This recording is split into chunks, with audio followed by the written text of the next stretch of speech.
So we have come to the third and final part of the story, the ransom of the Red Chief. Okay, I am hoping that you're as hooked as I am to the adventures of the Red Chief and what he's doing to the two conmen, Sam and Bill, who had kidnapped him, right? Okay, so Sam had actually gone to the other village to post a letter to the father asking for the ransom, right? And by the time he got back, he could not find Bill and the boy anywhere. And so he yelled for them, no response. So he just sat down and waited for further developments. In about half an hour, I heard the bushes rustle. There was some sound. And Bill wobbled out into the little glade in front of the cave. Behind him was the kid, stepping softly like a scout, with a broad grin on his face. Bill stopped, took off his hat, wiped his face with a red handkerchief. He was sweating. The kid stopped about 8 feet behind him. Bill says to me, "Sam, I suppose you will think I'm a traitor." But I could not help it. I'm a grown person with masculine tendencies and habits of self-defense. But there is a time when all systems of ego fail. The boy is gone. I have sent him home. All is off. I'm telling you, all is off. There were martyrs in old times, okay, who suffered death rather than give up their secrets or give up the profession that they enjoyed. He's talking about his con professions, okay? The ancestors who were amazing pirates and everything, who suffered torture than give up the profession that they enjoyed. But none of them were ever subjected to such supernatural tortures as I have been. I've tried to be faithful to our profession, but there came a limit. "What's the trouble, Bill?" I asked him. I was ridden the 90 miles to the stockade as a horse, not even sparing an inch. Then when the settlers were rescued in the game, okay, I was given oats to eat. The horse, no? Sand is not a palatable substitute. There was no oats. So he was given sand. And then for an hour, I had to try to explain to him why you can't find anything in holes. How a road can run both ways and what makes the grass green. I tell you, Sam, a human can only stand so much. So I took him by the neck of his clothes like this. Okay, and I dragged him down the mountain. On the way, he kicked my legs black and blue from the knees down. And I've got to have 2 or 3 bites on my thumb and hand cauterized, burnt with heat and chemical.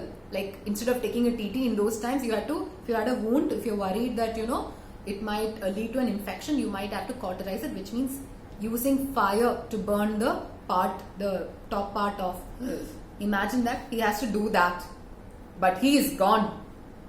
Gone home. Bill continues. I showed him the road to summit and kicked him about 8 feet nearer there in one kick. The happiness he must have felt, imagine. I'm sorry we lose the ransom, okay? But it was either that or Bill Driscoll to the mental asylum. Bill is puffing and blowing, but there is a look of indescribable peace, so beautiful peace, and growing content on his rose pink features. I didn't want to disturb it, but I had to. I said, "Bill, there isn't any heart disease in your family, is there?" "No, nothing chronic except malaria and accidents." "Why?" "Then you might turn around and have a look behind you." Bill turns, sees the boy, loses his entire complexion, sits down plump on the ground, and begins to pluck aimlessly at little grass and sticks. For an hour, I was afraid that his mind was gone. And then I told him that my scheme was to put the whole job completely done today. And we would get the ransom and be off with it also by midnight, if old Dorset fell with a proposition.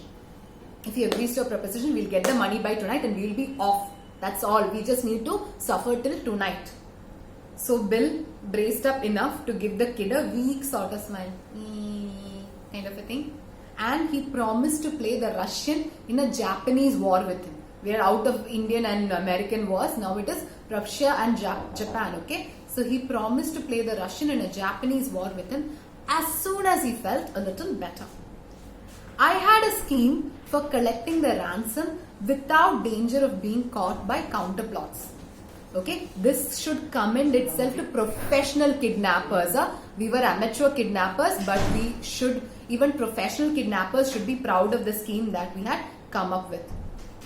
The tree under which the answer had to be left, and even the money later on, was close to the road fence. Okay, with big bare fields on all sides. Forgive the O and the aw thing for me. Sometimes when I'm reading for a long time, it comes up more than once. I'm sure it had come up multiple times, but let's just go on. So the tree under which the money had to be left and the answer had to be left was very close to the road, and there were big bare fields on all sides. Okay, if a gang of constables, police constables, should be watching for anyone to come for the note, they could see him a long way off, crossing the fields or in the road. So if anybody were to come and try to look for the kidnappers, I would see that person from a long way off. But no sir, at 8:30, I was up in that tree, well hidden as a toad, waiting for the messenger to arrive. I did not see anybody else come anywhere near. So I was very safe. Exactly on time, 8:30. A half-grown boy rides up the road on a bicycle. He locates the pasteboard box. See, I told you the O's and the O's.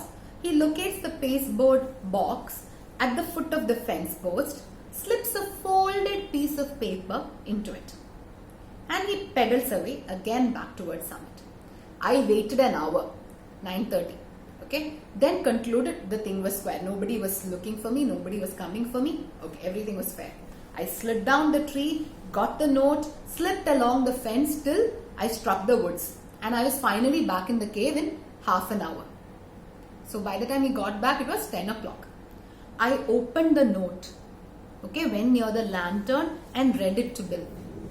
It was written with a pen in very difficult to read handwriting, okay, but the sum and substance of it was this. Two desperate men. Remember, that is what they had signed. So like, dear two desperate men, gentlemen, I received your letter today by post. In regard to the ransom, you asked for the return of my son. I think you're a little high in your demands. Where? $1,500, right? I think you're a little high in your demands. And I hereby make you a counter proposition.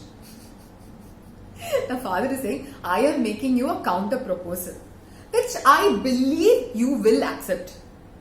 You bring Johnny home. Pay me $250 in cash. You bring the boy back home and you pay me $250 in cash. And then I agree that I will take him off your hands. You had better come at night, by the way, for the neighbors believe he's lost. Neighbors all think he's lost. And I can't be responsible for what they would do to anybody who they think is returning the boy. What is the counter proposal? They wanted to ask for $2,000 to return the boy. He's saying, you bring him back and pay me $250 for taking him off your hands, and you come at night so that neighbors won't attack you for returning the boy. Very respectfully, Ebenezer Dorset. Great pirates of Penzance, I say, of all the impudent. And I glanced at Bill. I did not want to complete it. I hesitated. He had the most appealing look in his eyes, that puppy face thing that you see, either on the face that I've ever seen on the face of a dumb or talking animal. Man is an animal, right? Talking animal, that's the only difference. The most appealing look I've seen on anybody's face, be it human or animal. He says, Sam, what is $250 after all? We've got the money. Remember, they had $600. We've got the money. One more night of this kid will send me to a bed in Bedlam in a mental hospital. Besides being a thorough gentleman, I think Mr. Dorset is a spendthrift for making us such a liberal offer. He's calling Mr. Dorset a thorough gentleman, okay, for even saying this. And he's making a liberal offer. He's being miserly. He should have asked for more and we would have given it. He's just asking for very little, just $250. You're not going to let the chance go, are you? I say, to tell the truth, Bill, this little lamb has somewhat got on my nerves too. We will take him home, pay the ransom and make our getaway. Pay the money to him. We took him home that night itself. It was 10 o'clock when they read the note. They took him home that night itself. How did they get him to go? Remember, he didn't want to go. We got him to go by telling him his father had bought a new silver mounted rifle and a pair of moccasins, shoes, okay, for him. A new rifle and new shoes for him. And we were going to hunt bears the next day.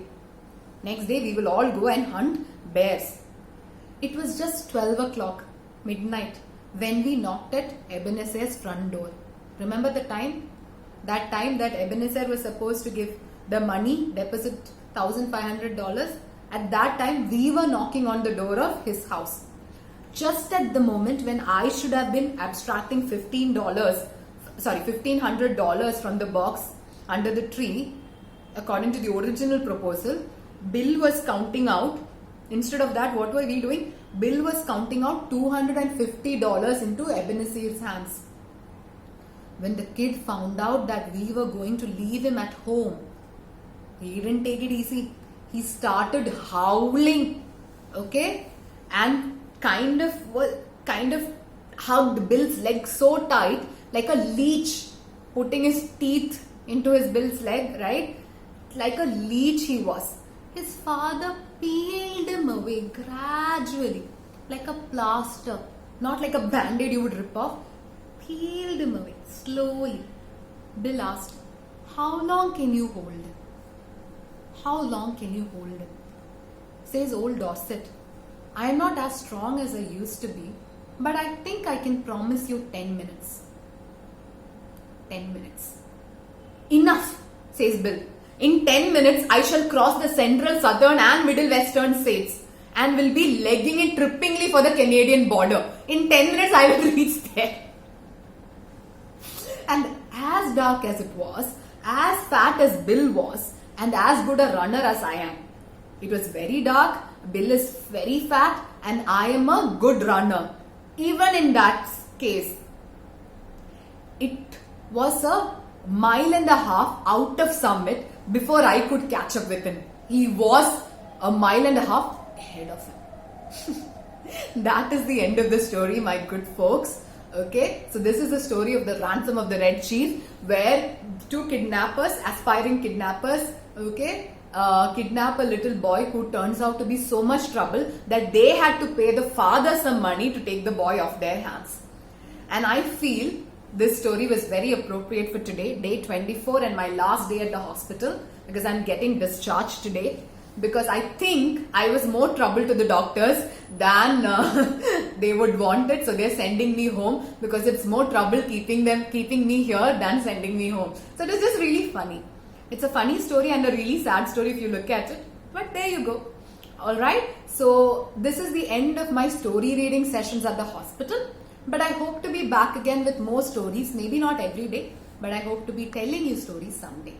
Chalo then, thank you so much for having stayed with me. I shall see you soon. Bye bye.